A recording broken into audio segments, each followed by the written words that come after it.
ఖచ్చితంగా సాతాను అయితే వదిలిపెట్టడు.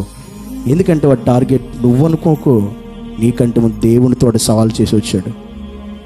దేవునితో సవాల్ చేసి వచ్చాడు. దేవునికి వ్యతిరేకంగా క్రీస్తు ఇంకొక సాతాను రాజ్యం స్థాపించినాను కనుక అందుకే క్రైస్తవులకి ఇప్పుడు సాతానికి విరోధం పోరాటం కారణం అది.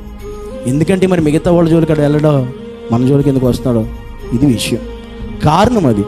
అందుకే ఈరోజు పోరాటం వాడికి మనకి. కనుక నేను దేవుని దగ్గర అవుతున్నావా అవ్వనివ్వడం. నువ్వు అనుకుంటావు ఇక నుంచి ప్రార్థన కంటిన్యూగా వెళ్ళవు 6 వారం ఉంటావు, మళ్ళీ 2nd వారం మళ్ళీ మామూలే. అంటే ఏమైంది ఈ మధ్యలో? డైవర్ట్ అయిపోయావు అని అర్థం.